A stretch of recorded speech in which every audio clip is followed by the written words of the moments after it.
Olá, eu sou o professor Márcio Miguel e vamos falar sobre a Segunda Guerra Mundial, a segunda fase e o término da guerra. Para que a gente possa começar, nós temos que pensar o equilíbrio que essa guerra teve entre os aliados e o eixo. Nós sabemos que a primeira fase da Segunda Guerra Mundial temos o avanço da Alemanha, o avanço do eixo. Nesse caso, nós teremos agora o equilíbrio. E o primeiro tópico seria as batalhas da Inglaterra. Depois de dominar a França, o próximo passo de Hitler seria invadir a Inglaterra. Uma das estratégias foi atacar os navios ingleses que levavam suprimentos e equipamentos de guerra. No total, os ingleses perderam mais de 9 milhões de toneladas de suprimentos. Ao mesmo tempo, os alemães tentavam dominar o Canal da Mancha, mas a Marinha de Guerra da Inglaterra, uma das maiores do mundo, sob o comando do primeiro-ministro Churchill, não permitiu a invasão. Então, sabemos da forte resistência da Marinha Inglesa e Hitler acabou utilizando a Luftwaffe, a sua força de aviação, para invadir o território inglês. No entanto, a Marinha, as batalhas aéreas fez com que a Inglaterra ganhasse muito destaque com a sua RAF. Esse grupo conseguiu utilizar radares e defesas antiaéreas para conter os alemães. A aviação inglesa ela possuía capacidade de manobra, armamentos e velocidade, contribuindo para derrotar os alemães. Além disso, dessa potência colocada pela RAF, a gente ainda pode pontuar esse instrumento chamado Enigma, que é esta máquina grandona que você está observando, que temos até um filme que vai falar sobre a construção dessa máquina. E ela foi importantíssima porque as mensagens alemãs elas eram decifradas pelos ingleses e eles sabiam horas antes aonde alguns ataques podiam acontecer. No caso, o chefe inglês, o Churchill, ele acabou que sacrificando um pouco a sua população, porque ele não podia dar toque de recolher, senão os alemães saberiam que eles teriam interceptado a mensagem. Eles desarticulavam algumas partes, mas eles concentravam todas as suas forças nessa região. E outro ponto importante para as batalhas da Inglaterra foi o apoio financeiro e militar dos Estados Unidos.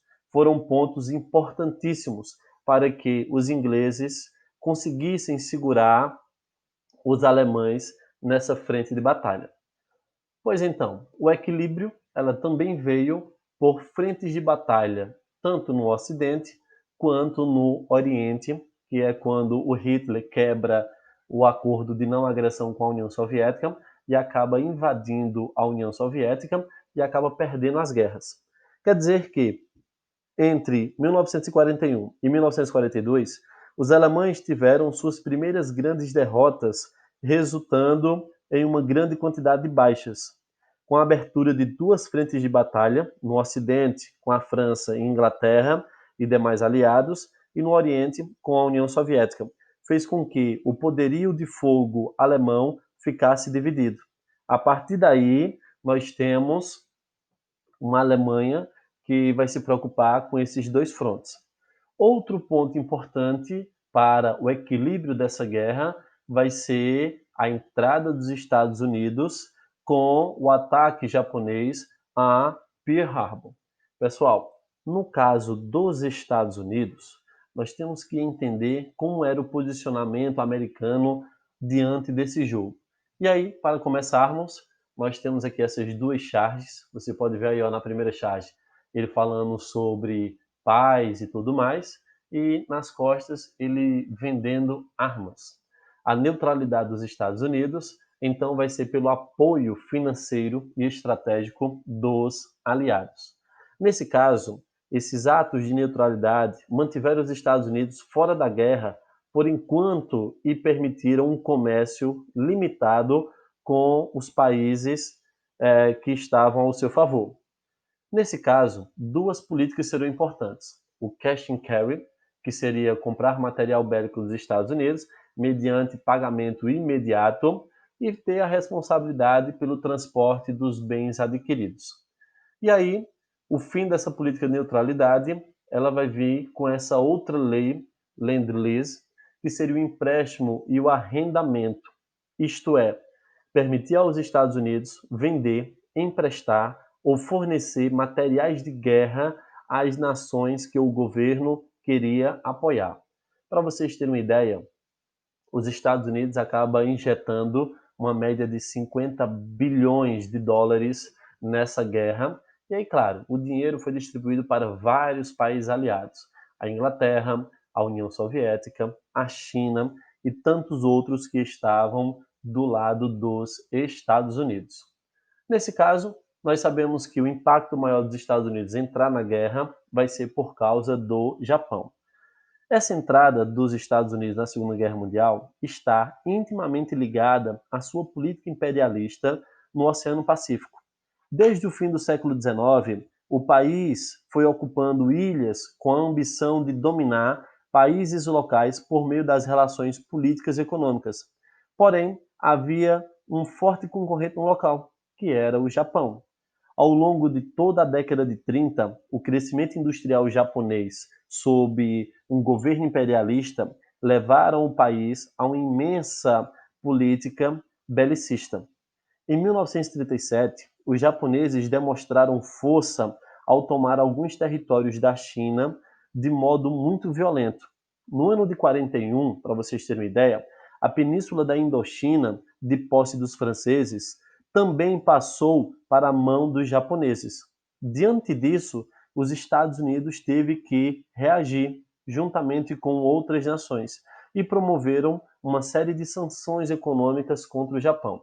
Uma dessas sanções ela é conhecida como linha ABCD. No caso, a América, a Britânia, China e Holanda, eles colocam sobre o Japão um embargo econômico, que seria a suspensão da venda de petróleo e de aço. Essa suspensão já fez com que os japoneses sofressem um pouco para conseguir essas estratégias para manter um processo de política imperialista e dominação. Outra ação dos Estados Unidos sobre o Japão vai ser congelar todos os créditos e investimentos japoneses em bens estadunidenses. Pessoal, o Japão empreendeu então o primeiro passo para um conflito militar com os Estados Unidos. Em dezembro de 1941, nada mais nada menos do que o Japão atacar a base de Pearl Harbor, no Havaí. Os japoneses consideravam estratégico esse ataque, pois era a principal base militar inimiga. A destruição dela diminuiria o poder bélico dos Estados Unidos na região. Ao sofrer o ataque, os Estados Unidos declararam guerra primeiramente ao Japão e em seguida ao eixo, entrando para os aliados. A partir daí, nós temos agora uma terceira fase da Segunda Guerra Mundial, que seria a ofensiva dos aliados. E essa ofensiva, ela ganha muito destaque em uma reunião feita em 1943, que é a Conferência de Teherã, que vai fazer uma reunião entre Estados Unidos, Inglaterra e União Soviética. E nessa reunião ficou decidido atacar a Alemanha em 3 frentes. Nesse caso, nós temos a primeira frente, que seria libertar a França, ficaria a cargo dos Estados Unidos e da Inglaterra, que vai gerar o que nós chamamos de dia D. Nós temos uma segunda frente, que seria no Mediterrâneo, na Itália. Vários países vão lutar nessa guerra, inclusive o Brasil, que vai participar da Segunda Guerra Mundial, vai participar na parte do Mediterrâneo e atacando a Itália. O terceiro fronte seria invadir Berlim, que ficaria a cargo da União Soviética. Pois então, essa forte preparação para o ataque à Alemanha e conseguir abrir um fronte de batalha fez com que então nós tivéssemos uma reviravolta nessa guerra. E aí nós teremos então a grande operação chamada Overlord, que vai trazer aí, mais ou menos 2 milhões de pessoas das tropas aliadas invadindo a Normandia, que era o norte da França, para libertar o país e quebrar o muro atlântico, uma linha defensiva alemã. Essa batalha vai ficar conhecida como o Dia D. Eles vão conseguir furar o bloqueio alemão e eles vão conseguir, a partir daí, invadir o território europeu. No final do mês de agosto, Paris foi libertada. Em seguida, as tropas aliadas libertaram a Bélgica e a Holanda. Com as vitórias dos aliados nos dois frontes, iniciou uma corrida para tomar a capital Berlim. A Alemanha passou por sucessivas derrotas e sua última investida no lado ocidental, a Batalha de Ardenas, não obteve sucesso. A partir daí, a Alemanha sofria bombardeios quase que diariamente. Faltavam muitos manimentos e a fome atingia a população civil. Não demorou muito para que os soviéticos conseguissem entrar no país. Inicialmente pela região da Prússia Oriental, era apenas questão de tempo para a derrota alemã. Os aliados também conseguiam avançar na Itália. Mussolini foi capturado, morto e teve seu corpo exposto em praça pública na cidade de Milão. Com a proximidade da guerra, a derrota, colocada para Hitler e o medo de ter o mesmo fim do Mussolini, o Hitler cometeu suicídio com a sua esposa. Nesse mesmo dia, os soviéticos chegaram à capital, Berlim. Então, a gente pode observar que na Europa a guerra está chegando ao fim e nós teremos agora que pensar as guerras no Pacífico, que é relacionado aos Estados Unidos e o Japão. Então, a gente está vendo que na Europa quase tudo foi resolvido.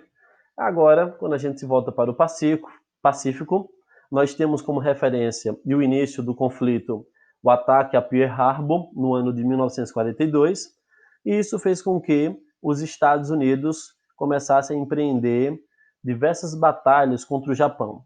Uma das batalhas famosas e que vai trazer a derrota do Japão vai ser o atol de Midway e Coral. Essas duas pontes vai servir como as primeiras vitórias americanas e o Japão acabou perdendo parte importante de sua frota naval e muitos navios. A partir daí, a guerra agora vai se desenrolar para as bombas atômicas. Os Estados Unidos utilizaram o discurso de antecipar o término da guerra para a utilização das bombas atômicas. No dia 6 de agosto desse ano, foi solta em Hiroshima a bomba Little Boy. 3 dias depois, foi a vez da bomba Fat Man atingir Nagasaki. Estima-se que cada uma delas matou cerca de 300 mil pessoas com as explosões. Muitas outras pessoas morreram depois por problemas de saúde provocada pela radiação, como queimaduras, sequelas, mutilações, problemas respiratórios, entre outros. Assim, o imperador Hirohito assinou a rendição do Japão. Um primeiro armistício foi acordado em 14 de agosto. A partir daí, os Estados Unidos começa a ser questionado pela necessidade de utilizar as bombas atômicas para terminar a guerra, já que a derrota japonesa era inevitável. Pessoal, o lançamento das bombas atômicas é vista como uma demonstração de força estadunidense diante do cenário geopolítico que se formava, principalmente diante dos feitos do exército soviético, responsável tanto pela forte resistência aos nazistas, como por chegar a Berlim, na Alemanha, antes do grupo dos aliados. Então, tudo isso foi dado na época como um fator de demonstrar a potência que o lado capitalista e os Estados Unidos era. Pois então, tanto na Europa quanto no Pacífico, tivemos aí a vitória do grupo dos aliados e agora cabe a nós pensarmos os tratados de paz.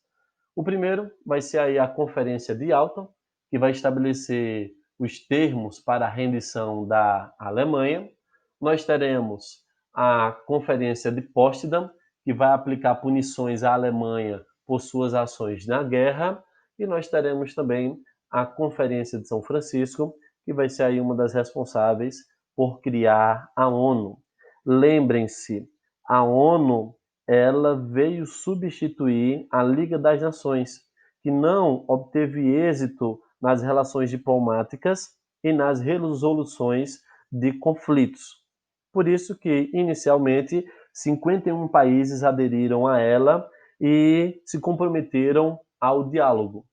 Em se tratando da Conferência de Potsdam, nós teremos severas punições colocadas para a Alemanha. Nesse caso, nós temos, primeiro, Tribunal de Nuremberg, seria para julgar os crimes cometidos pelos nazistas. Depois nós temos a desmilitarização, a desnazificação, a democratização, a descentralização, desestatização e a destruição do potencial industrial bélico alemão. Nós teremos também a divisão territorial alemã. Ela vai ser dividida para a gente em 4 zonas. Você pode observar no mapa do lado esquerdo que a Inglaterra, a União Soviética, Estados Unidos e França divide o território alemão, que depois que passar esses conflitos vai dar início à Guerra Fria e o território alemão ele vai ser dividido em 2 partes, o lado oriental socialista e o lado ocidental capitalista.